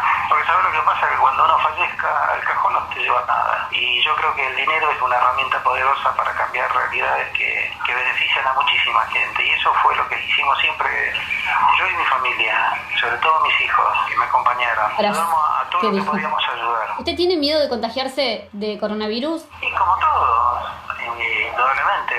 Estar acá encerrados, hay pabellones que han estado aislados, hay empleados del servicio penitenciario que le dieron licencia porque estaba contagiado. Yo la verdad que prefiero que si me voy a mi casa quiero irme porque me dieron lo que me corresponde y no por el coronavirus. Bien, Doc, ¿cómo le va? Muchas gracias. Vamos a explicar algunas cosas. En primer lugar, cuando se refiere yo traje, porque viste, en un momento te dicen, no solo no me llevé, sino que traje 30 millones de dólares. Repatrió fondos. Claro. Vamos a explicar de qué se trata esto, porque tampoco que nos tomen de idiotas. Sí, es verdad. Entre diciembre de 2012 y el año 2013 reingresaron al país 33 millones de dólares. Esto tiene probado la justicia por ahora, pero tiene que ver con bonos que ingresaron a Austral Construcciones, 33 millones de dólares, dinero, a través del Banco Zafra. Es dinero que salió en negro, que también está demostrado, porque está demostrado las offshore, cuyas titularidades son los hijos de Lázaro Báez. Es dinero que aparece en una cuenta de Suiza también, es dinero que también va a Panamá, que después se intenta, o mejor dicho, se reingresa a la Argentina efectivamente. La idea es que reingresarlo con bonos para blanquearlo. Es decir, es dinero, primero es dinero blanco. ¿Por qué? Porque todo el negocio de Lázaro Báez es a través de obra pública, entonces se factura, lo facturan organismos públicos. Quiere decir que es blanco, pero vos después tenés que pasarlo a negro, porque hay una parte que la tenés que devolver. Y después para poder utilizar eso, tenés que volver a blanquearlo. Entonces, digo, la verdad que Lázaro Báez esté diciendo que no se le comprobó ningún delito, está bien, faltan las condenas todavía, pero está recontracomprobado, ¿eh? Porque aparecieron las sociedades offshore, aparecieron giros al exterior no declarados, digo, no hay mucho misterio en eso. Ahora, vamos... Pero tenemos otro audio que es lo que tiene que ver con lo que vamos a hablar ahora con el doctor Herrera, porque tiene que ver con la familia. Y yo creo que esto, si la familia estaba un poco quebrada, con esto que vas a escuchar, se termina de quebrar. Esto es clave para escuchar.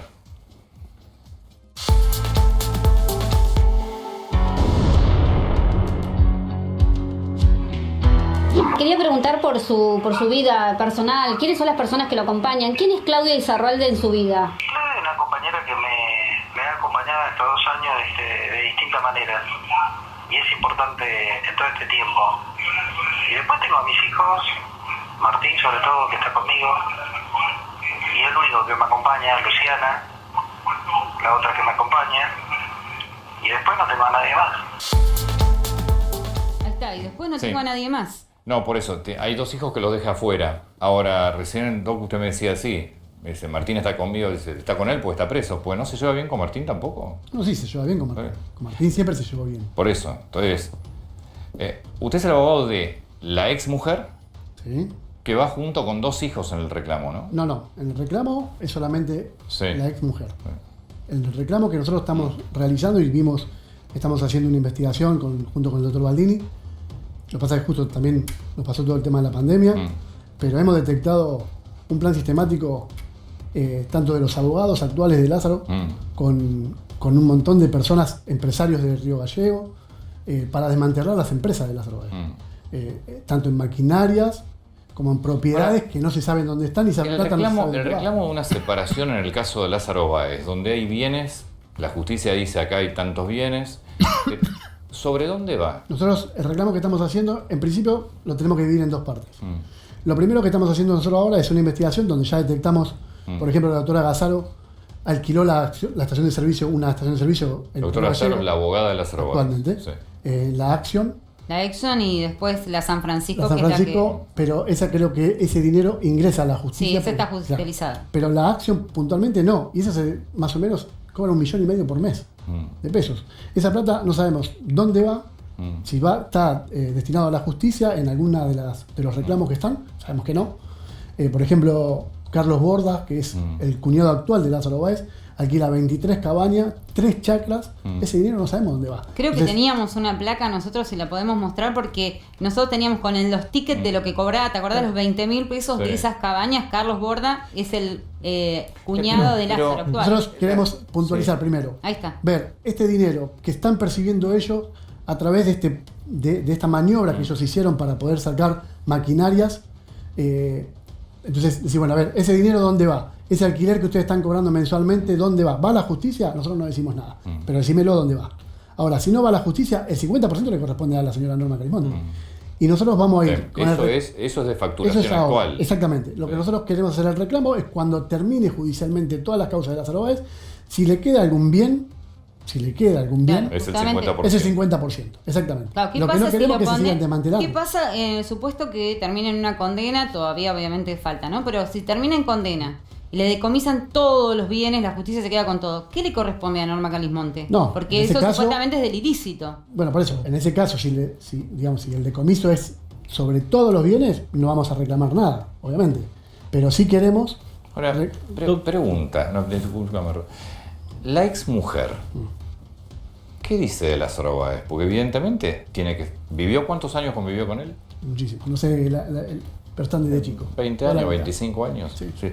Lo tiene que conocer de memoria, con lo cual debe conocer todos los negocios, todo lo que hizo. No, justamente... Yo no creo que Lázaro Báez se haya cortado solo y su ex mujer no sabía de nada. Justamente por eso nunca pudo estar involucrada en ninguna de las causas, porque ella siempre estuvo totalmente al margen de todos los negocios. O sea, ella estuvo 25 años al lado de una persona sin saber qué hacía. Exactamente. Es rarísimo. No, sin saber qué hacía, no.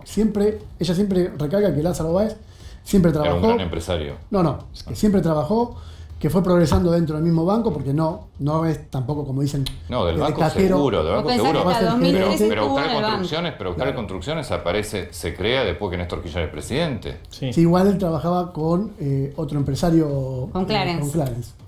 Claro, Octal Construcciones se crea un año antes de Néstor Kirchner para cobrar lo que Gotti no podía cobrar, que eran los certificados de obra. Él trabajaba con Gotti. Sí, pero Clarence era el encargado de hacer de pesos a dólares, ¿sí? El que generó Inverness, el cobro de las coimas. Doctor, ella, la ex de Báez, ¿sabe cuántos bienes tiene Lázaro? No. ¿Tiene noción? No, de hecho los abogados anteriores que tenían nunca pudieron investigar los bienes que ellos tenían y por eso ella nunca se preocupó y dijo, bueno, cuando termine el juicio veremos. Hasta que empezamos a intervenir nosotros. ¿En serio hay una persona, uno convive 25 años al lado de una persona? Yo sé que te cuesta leer porque ya me lo dijiste antes. Y no le dijiste, claro, pero que te lo voy a decir, y si dentro de 2 meses hacemos un programa, te lo voy a volver a decir. ¿Y no le extraña? ¿No le extraña qué? ¿No le extraña el crecimiento brutal que tuvo? No se pregunta. Él tuvo un crecimiento importante a raíz de su amistad que él tenía con Néstor Kirchner. Y él siempre lo recalcó, siempre lo dijo. Sí. Entonces, si las obras públicas que él hacía y ganaba las licitaciones, ella siempre tuvo al margen. De hecho, es una mujer que nunca viajó al exterior. El único cliente que tuvo... Bueno, eso no tiene nada que ver. Duval fue presidente y tampoco había viajado al exterior. ¿Qué tiene que ver? Porque es una mujer que no estaba vinculada con él directamente para hacer todo. Digamos, que no estaba en el día a día, en los pormenores de los negocios. El que la conoce desde Río Gallegos, sigue estando en la misma casa, nunca se mudó, nunca se preocupó por nada. Hasta ahora que ve que realmente... Tan raro. Puede pasar, pero... Y los hijos tampoco. Bueno, Martín está preso, es uno de los que... ¿Por qué Lázaro no, cuando en esta entrevista hace esa separación entre los hijos, entre Martín, la actual pareja, y no habla de los otros, de Leandro, de Melina? No, hay dos que los deja fuera. ¿Por qué los deja fuera a esos dos de los hijos? Desconozco qué es lo que pasa por la cabeza de Lázaro Báez. La realidad es que... Bueno, pero ¿cómo es la relación entre ellos? Bueno, usted que también es abogado de Leandro. Claro, nosotros también somos abogados de Leandro y de Melina. En varias causas. Que son los que quedaron afuera. Claro, que son los que quedaron afuera de lo que dijo recién Lázaro Báez. Entonces, nosotros fuimos los primeros que dijimos, yo puntualmente, y el doctor Baldini, siempre dijimos que somos muy familiares. Entonces dijimos, está bien, tu papá va a tener bronca con nosotros, o con vos puntualmente, porque estás con nosotros, que nosotros también defendemos a Fariña. Claro. Yo, en este caso no Baldini, pero yo sí lo defiendo a Fariña en la ruta línea local. Bueno. Pará. Y Fabián Gutiérrez, ¿no? No, yo tengo varios de los empresarios de Río Gallegos que están vinculados a la causa de Fabián Gutiérrez. Fueron confirmados sus procesamientos. Para mí es muy desprolijo ese procesamiento. Estamos mezclando todo, pero no importa. Estamos mezclando todo, pero en el medio es toda una línea así. Lázaro Báez, Fabián Gutiérrez, todo atraviesa. Y te falta Manzanares. Y Manzanares, el contador de Néstor Kirchner. Sí. A ver, los tiene a todos. Los empresarios que tenemos nosotros de Río Gallegos hubiese sido al revés. Tranquilamente es el dueño del Hotel Comercio, el dueño de la casa de Highland. Son empresarios que tienen plata de sobra. Desde antes de que Fabián Gutiérrez fuese secretario de los expresidentes. O sea que si hubiese sido testaferro, hubiese sido al revés. Pero sin embargo acá la justicia de repente considera una hipótesis y lo cierra de esa forma. Ahora, si... De hecho, nosotros, disculpame, pero con la casa de Highland nosotros tuvimos muchos problemas porque nosotros... Esa casa está escriturada, todo, no teníamos ningún problema y Bonadío fajó la casa en ese momento como si fuese un auto. Lo traigo de vuelta al tema Báez, un segundo más. Pará, dame un segundo porque me está apurando José. Vamos a hacer un corte. Ya lo voy a hacer, Sergio Berni. Vamos a ir a hablar con el ministro de Seguridad porque el tema de inseguridad es central. Y después volvemos con usted. Yo tengo muchas cosas para preguntarle. Muchas. Si hay más audio de Lázaro Báez, no, pero después vamos a mezclar, vamos a ver cómo se empiezan a cruzar. En el sur se empiezan a cruzar los nombres. Ya venimos.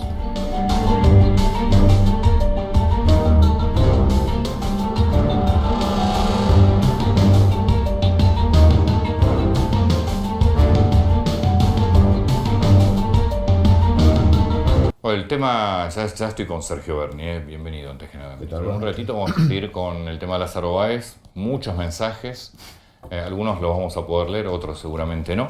Pero ya nos vamos a meter en lo que es la pelea ahora, incluso familiar, por la división de bienes de Lázaro Báez. Ministro, nos vamos a meter en seguridad. Hace unos días usted dijo que le sorprendía que empezaba a detener delincuentes que ya no tienen antecedentes.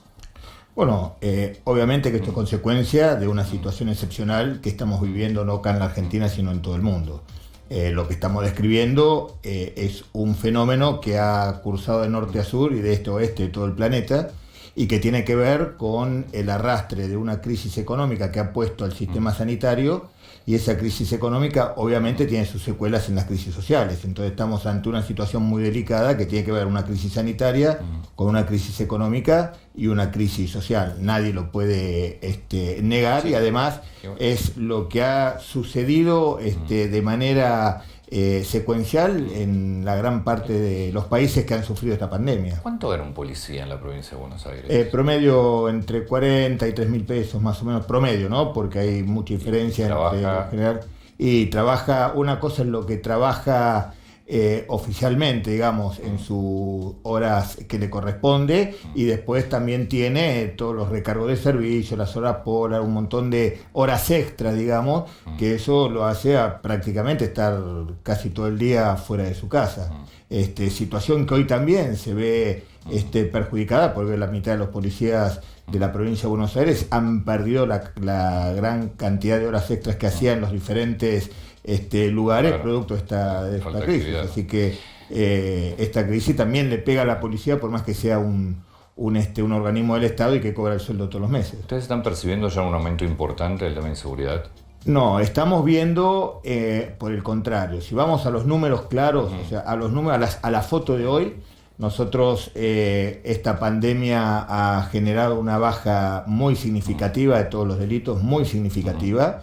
Y a partir de hace unos 60 días esa baja ha tocado un piso y ha empezado a incrementarse. Ahora, si nosotros comparamos las estadísticas delictivas de este mes con el mismo mes del año pasado, estamos en un 35% por debajo de la media histórica de la provincia de Buenos Aires. Una provincia... Pues recién empezó claro, a subir. Por eso, porque tocamos el fondo, empezaron a subir desde ese piso, pero todavía estamos casi en un promedio 35% por debajo de los niveles históricos de los mismos meses de años anteriores. Ahora, lo que sí estamos viendo, que no es ninguna novedad, usted sabe que hasta los años 90... el delito estaba muy ligado a la pobreza y muy ligado a la falta de empleo. Después, a partir de los años 90, todos los trabajos científicos que tienen que ver con el análisis criminológico del origen del delito, no hay ninguna duda que la desigualdad es el mayor elemento por el cual crece absolutamente el delito. Después de que salgamos de esta pandemia, nosotros por ejemplo, en la provincia de Buenos Aires vamos a tener casi un 60% de nuestros niños por debajo del nivel de la pobreza, eso es lo que y es una situación que a uno que tiene la capacidad y por lo tanto la función de estudiar los panoramas de acuerdo a lo que va sucediendo, ahora, vemos que la situación se va a poner muy delicada. ¿Y hay estructura en la provincia de Buenos Aires en la parte de seguridad como para hacerle frente al aumento de la inseguridad? Lo que pasa es que hay un error de interpretación.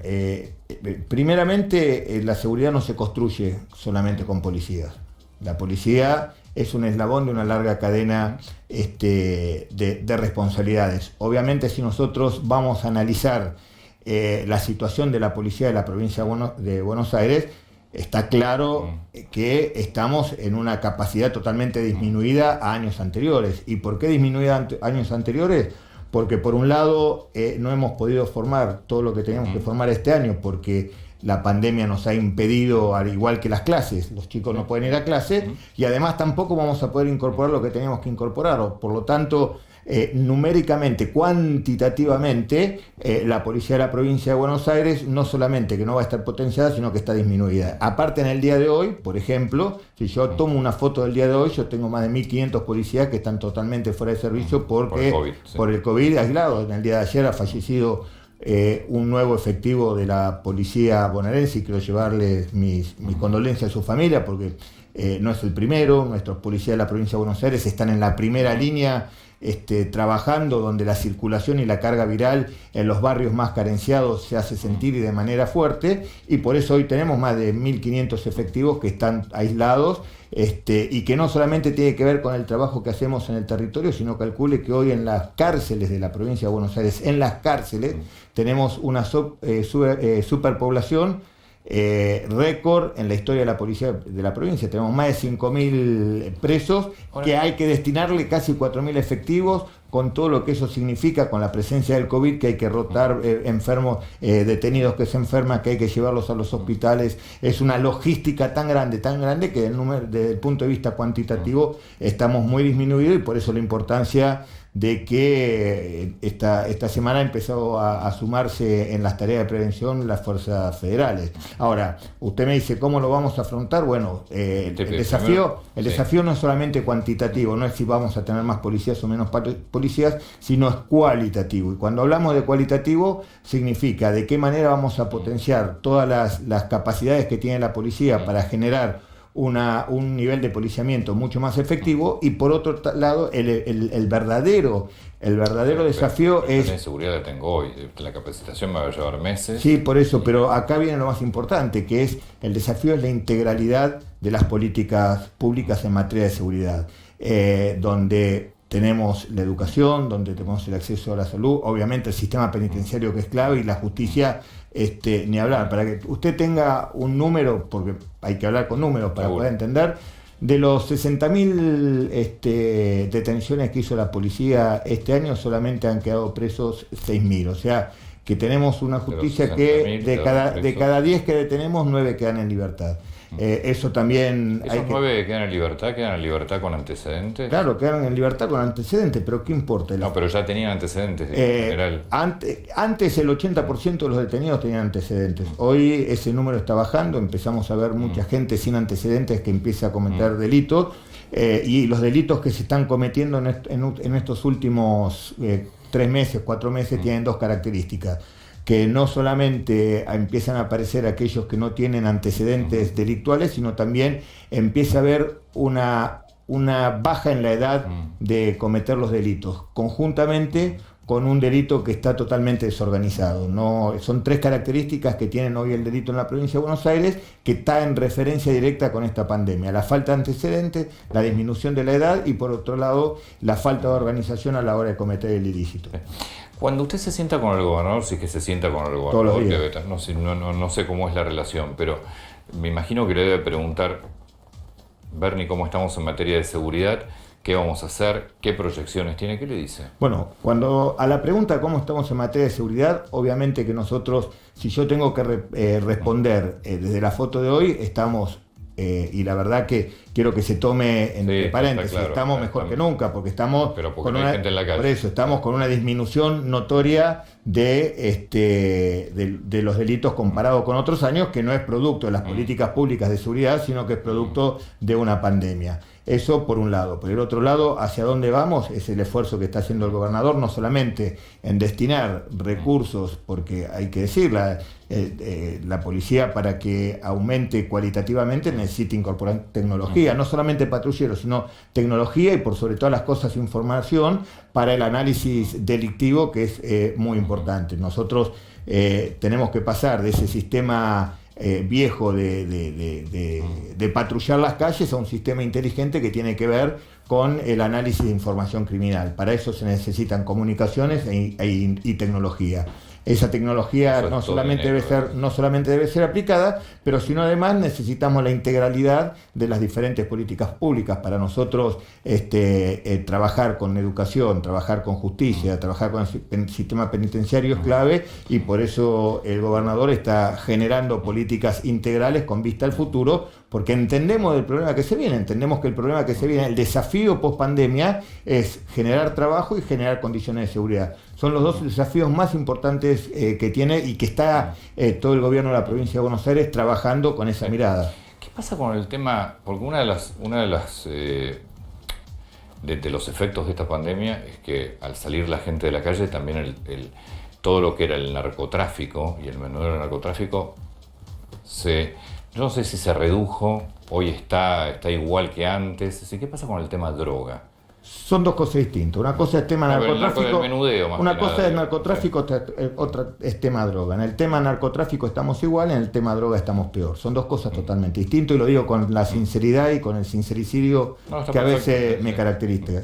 ¿Por qué el narcotráfico está peor? Porque seguimos aplicando las mismas políticas públicas en materia de lucha contra el narcotráfico que hace 30 años, y eso ha fracasado rotundamente. Y en materia de drogadicción, que no tiene que ver con políticas públicas de seguridad, sino políticas públicas de salud pública, venimos de un aumento progresivo del consumo, no solamente en cantidad, en calidad, y también, al igual de lo que describíamos recién con el delito, con un contacto mucho más precoz de los niños frente a la droga. ¿Y por qué es importante este contacto precoz? No solamente por una cuestión estadística, sino porque cuanto más joven un chico tiene acceso a la droga, mucha más dependencia genera después, y mucho más difícil es su recuperación. Por eso es tan importante, y por sobre todas las cosas, aquellas que le llaman drogas blandas. Yo no creo en las drogas blandas. Y cuando hablamos de cómo estamos con la drogadicción, no solamente tenemos que entender que la drogadicción, y por eso es muy importante que aquellos que tenemos la responsabilidad de generar políticas públicas no caigamos en la hipocresía de pensar que es todo narcotráfico, porque tenemos que generar, por sobre todas las cosas, concientización. Y la lucha contra la droga, no contra el narcotráfico, contra la droga tiene que ver con fundamentalmente con el compromiso de las campañas de concientización y educación. Y fíjese el detalle, usted me pregunta cómo estamos con la droga. No solamente estamos mal con las drogas ilícitas, estamos mucho peor, pero muchísimo peor con las drogas lícitas, porque si usted, cuando observa cuáles son las primeras drogas que se consumen en la Argentina, la primera es el alcohol, la segunda es el tabaco, y la tercera los psicofármacos. Las tres primeras drogas en la cual caen la sociedad... El Estado tiene una recaudación enorme, ¿no? Eso también. Claro. Son dos cosas distintas. Yo no estoy hablando de recaudación. Yo lo que estoy hablando es, usted me pregunta cómo estamos con la droga, estamos muy mal. Y cómo estamos con las drogas lícitas, peor todavía que con las drogas ilícitas.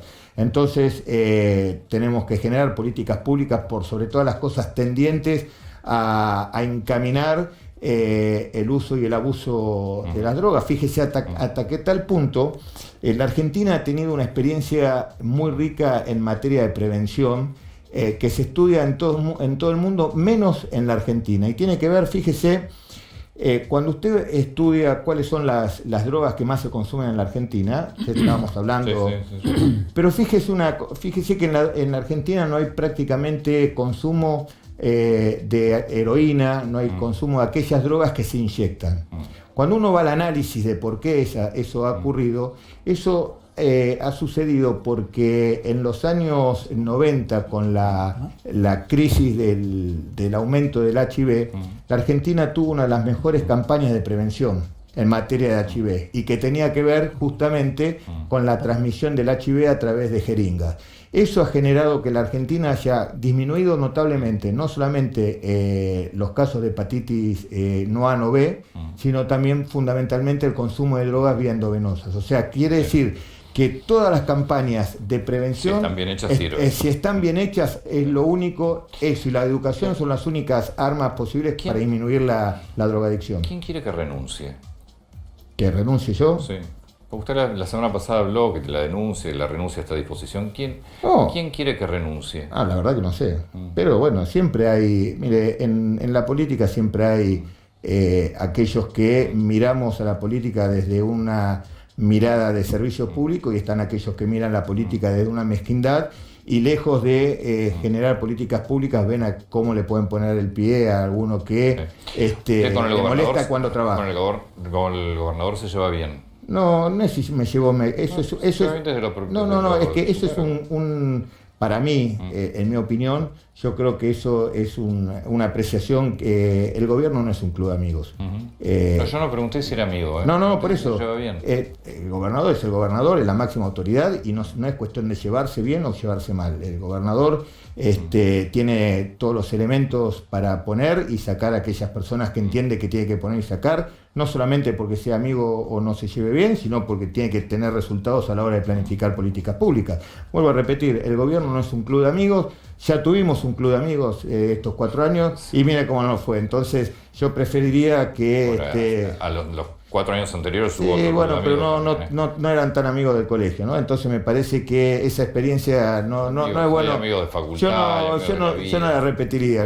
Me parece que no es cómo se lleva uno con el gobernador, sino de qué manera uno le rinde y genera políticas públicas para que el gobernador pueda generar todas las acciones articuladas para que esas políticas públicas sean integrales e integradas. Ministro, muchas gracias, Por como favor. siempre, muy atento. El ministro de Seguridad, Sergio Berni. Volvemos al tema Lázaro. Volvemos a Lázaro, Antonio. Uy, hay algunos mensajes, yo igual contestaría algunos de allá. Primero, contame vos. Bueno, no, a ver, en esta entrevista que dio Lázaro Báez también habló de Cristina y es un tema, ¿no? Recién el doctor decía que uno de los amigos de Lázaro Báez era Néstor Kirchner, ¿no? Que Norma reconocía a uno de los amigos, a Néstor Kirchner. No sucede lo mismo con Cristina, ¿no? La relación entre Lázaro y Cristina siempre fue bastante ¿Tuvieron una conflictiva. sola reunión en la chacra de Lázaro donde estuvieron reunidos Cristina y Néstor? Fue la única vez. Ahora vamos a escuchar, dame un segundo nada más. La ex mujer de Lázaro Báez, también vamos a contar que la familia efectivamente está dividida y hay de los hijos, así como Lázaro Báez en el audio, yo aunque nombraba solamente 2 hijos, otros 2 no, los hijos hay... Sí. Te puedo explicar por qué la pelea con los hijos, que era lo que habías preguntado al principio, Roy. Sí. La pelea que yo tengo entendido, tanto con Leandro como con Melina, era porque ellos, tanto Leandro como Melina, no estaban de acuerdo cómo llevaban a cabo la defensa de Lázaro, los abogados que siguen estando. Entonces, ese fue el primer cortocircuito que tuvieron con él. Tuvieron mucho tiempo sin hablarse, Leandro tuvo más de 1 año y medio sin hablarse, hasta principios de este año, cuando Leandro tuvo un problema de salud, en el cual lo tuvieron que operar de urgencia, y Lázaro se había enterado, entonces lo volvió a llamar y tuvieron comunicación. Hasta que salió ese audio y no llamó nunca más tampoco. Sí, igual no se llevan bien, está claro que no se llevan bueno, bien. pero es el hijo. Te puede llevar bien o mal, pero...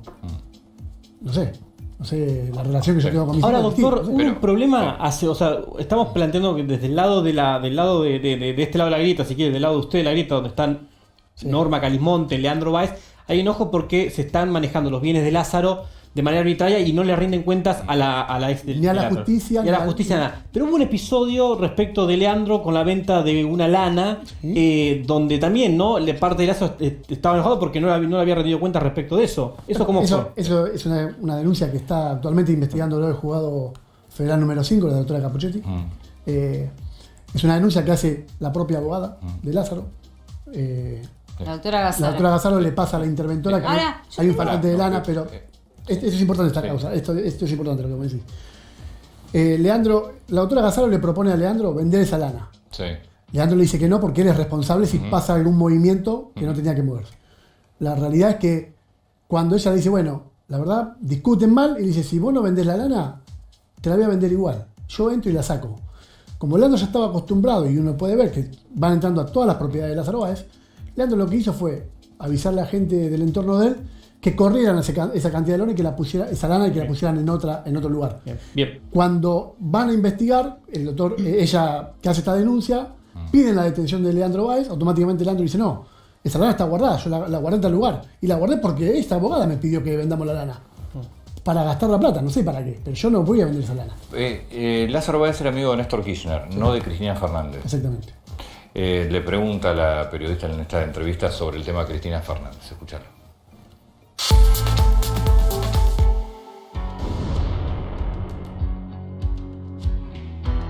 La doctora Bolín vino a hablar en nombre de Mauricio Macri, donde me garantizaba que a mi familia no le iba a pasar nada si yo involucraba en forma directa a la doctora Cristina Fernández. Eso fue antes de que ella hiciera o creara Unidad Ciudadana, porque como el Partido Justicialista fue intervenido con el objeto de que precisamente ella no pudiera participar, la verdad que Cristina ahí tuvo una reacción rápida y creó un partido solamente para la provincia de Buenos Aires, que desde luego se extendió al resto del país. Convoco y los convoco a la Unidad Ciudadana.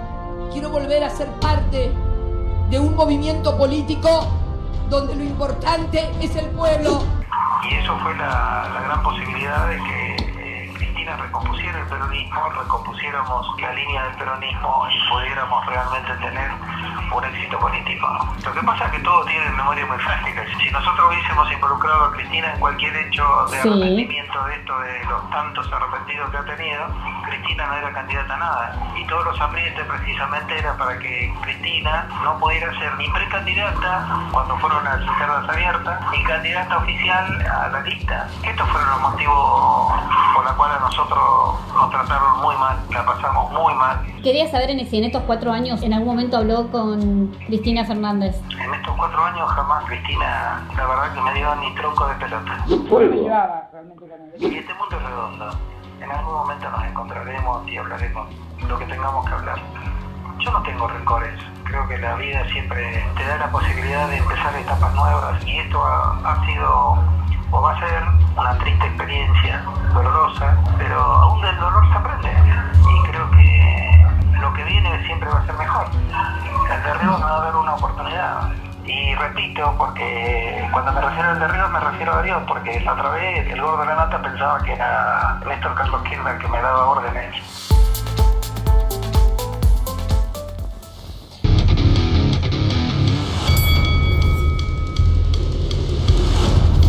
El desafío de evitar algo que para mí es mucho más peligroso que el coronavirus, que es el populismo. Creo que hay un tiempo prudencial cuando vos te vas del gobierno, que hacer un silencio hasta que se reconstruye el otro gobierno. La reaparición de Mauricio Macri. Mi primer tarea hoy es fortalecer la unidad de Juntos por el Cambio. ¿Cómo ves el regreso de Macri? La primera causa es la crisis del PRO. Transformarse o ubicarse como el líder de un partido que está en crisis. ¿Usted cree que Macri tiene que volver a ser candidato? Yo creo que no tiene margen de volver a ser candidato. Nosotros tomamos decisiones, algunas con Macri, otras sin Macri. Estoy tratando de darle un espacio al gobierno que fue elegido finalmente por el 48% de los argentinos para que pongan en juego lo que ellos piensan, sus propuestas, sus soluciones, solamente intentando levantar la mano y decir cuidado. Tweet de Mauricio Macri. Libres. Tweet de Juan Pablo Biondi, secretario de Comunicación Presidencial. Libres de vos y tu inutilidad que nos hubiera llevado a contar muertos de a miles dentro del país fundido que dejaste. Él no hizo nada para poner la palabra libertad con tanto énfasis como la puso. A mí es un populista de derecha. Pareció una invitación de mi amigo Horacio Cartés, cómo salir del miedo, porque el miedo ha llevado a la urgencia, a la tomada de decisiones apresuradas que pueden haber sido muy dañinas. Un sector del PRO tomó la decisión de radicalizar sus posiciones públicas, llevar una línea de argumentación despegada de la razón y más asociada a la necesidad de impactar. El compromiso mío es absoluto. Yo amo este país, es mi país, y soy un ferviente defensor de las libertades, de la capacidad de elegir de la gente. El valor de su palabra está más devaluado que una moneda de 10 centavos. ¿Seguirá la disputa o el gobierno la bajará? Porque en definitiva es el gobierno el que termina subiéndolo a... Bueno, Antonio, vimos durante el macrismo que subir a Cristina al ring le rindió sus frutos y ahora estamos viendo lo que está sucediendo a la inversa, ¿no? Mauricio Macri tratando de mantenerse gran parte del inicio de la gestión del gobierno, teniendo algunos momentos como los que veíamos recién, y esta semana, bueno, sucedió esta última semana esta entrevista y el viaje a Paraguay, ¿no? El gobierno elige a Mauricio Macri como el contrincante porque también sabe que Mauricio Macri es un personaje que divide a la oposición, ¿no? Íbamos a hablar con Luis Juez, se cortó lamentablemente la comunicación, así que si la podemos retomar, allí volvemos. Nos metemos en el tema... tenemos lo de Menem, que es muy interesante. Sí, el nuevo casamiento. Claro, sí, pero el nuevo casamiento, pero además del nuevo casamiento... Igual.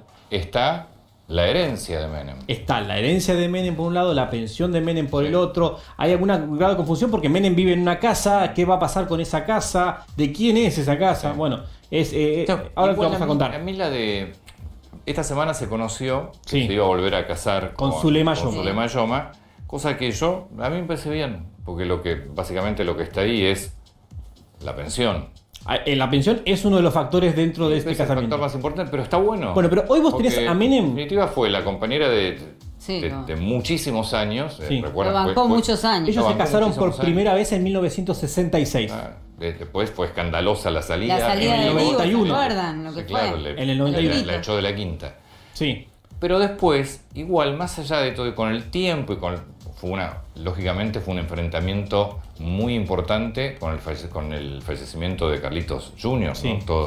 Todo lo que fue la continuación de la causa por parte de Zulema, buscando la verdad de lo que fue ese accidente o no accidente.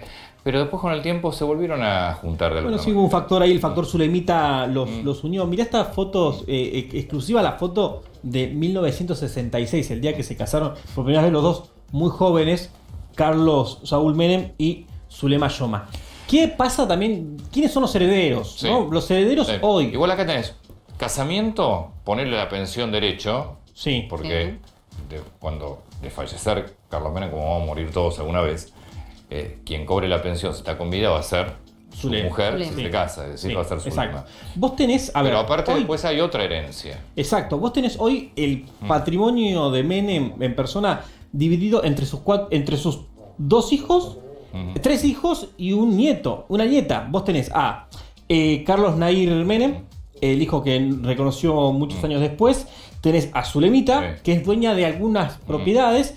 Tenés a Máximo Menem Boloco, el hijo que tuvo con Cecilia Boloco, que también se casa. Se anunció que se casaban estos días. Es como, parecía que funcionaba todo en tándem. Y después está Antonella Menem, que es la hija de Carlos Menem Jr. No, para ahí después. Sí, y Zulema si se llega a casar. Bueno, y igual, si se casa se suma Zulema a ese reparto. ¿Cuánto es el patrimonio? Se olvídense, chicos. Está recontra mal calculado. Mal calculado. El patrimonio de Menem, ¿de qué se compone el patrimonio de Menem? Se compone, hay muchos terrenos en La Rioja. La evaluación fiscal, como fue las evaluaciones del Calafate cuando compraron los amigos de Intendente, ¿no? Sí, todos los amigos de Kirchner. La declaración jurada de Menem tiene algunas trampas porque las evaluaciones fiscales están mal informadas. Como siempre. Como todo. Pero no solo está la evaluación fiscal, sino está solamente la evaluación de lo que tiene él actualmente, sino lo que tiene en La Rioja. En La Rioja tiene 26 terrenos en Chilecito, tiene ahorros en pesos y en dólares. Tiene. Bueno, pero por ejemplo la casa donde vive Menem, él vive en el barrio de Belgrano de Re, en Melián y Echeverría. Es la histórica casa donde se fue apenas terminó la presidencia. Esa casa nunca fue de Menem. Históricamente fue la casa de Zulemita. Fue la casa, está a nombre de una empresa que es de Zulemita Menem. Entonces, eso no va a entrar en la herencia. Para quien no conozca la ciudad de Buenos Aires, Belgrano R es una de las zonas más caras que tiene la ciudad de Buenos Aires, ¿no? Para quien de casas residenciales. Imaginen en la ciudad donde ustedes están, la zona más cara, eso es Belgrano R en la ciudad de Buenos Aires, junto con Barrio Parque. Exacto. Bueno, los bienes de Menem se repartirían hoy, supongamos que hubiese que repartir esos bienes, se repartirían entre 4 personas. Entrando Zulema a esta división, pasaría a tener parte de esa 50, herencia. ¿no? El 50 es para bueno, Zulema, no, ahí entra, 50 para los hijos. Ahí estamos en una discusión.